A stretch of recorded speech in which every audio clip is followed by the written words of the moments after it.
Jesus was a youngster at about the age of 12. According to the custom of his Jewish family, they would go up to Jerusalem to celebrate the Passover.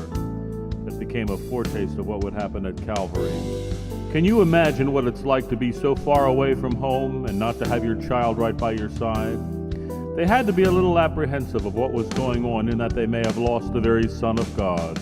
Jesus lingered at the temple while his parents left for home. They were unaware that Jesus was not with them. Believing he was in the group, they traveled for about a day, not even thinking that he still might be back in Jerusalem. It took 3 days to find him back in Jerusalem. He was conversing with the scribes and with the doctors of the law. Their conversation had to be informative and even stimulating. All who heard him were amazed and stood in awe. Finding him, Mom and Dad probably scolded him a bit. They went back to their home in Nazareth. On the way home, he was heard to say, "Didn't you know I must be about my Father's business?"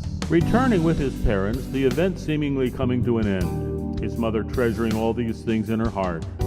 He grew in stature and in wisdom, in favor with God and man, but the story doesn't end there. It only starts.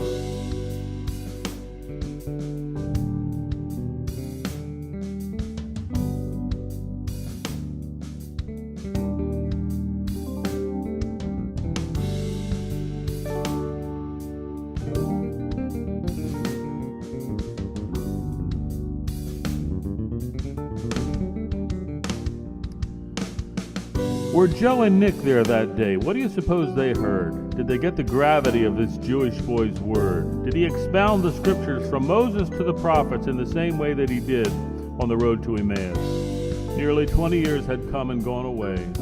Joseph and Nicodemus had to wonder. When Jesus came back on the scene at his crucifixion, from top to bottom the veil was rent asunder. When Joseph took Jesus' body down from the cross, did his encounter of years ago come to mind?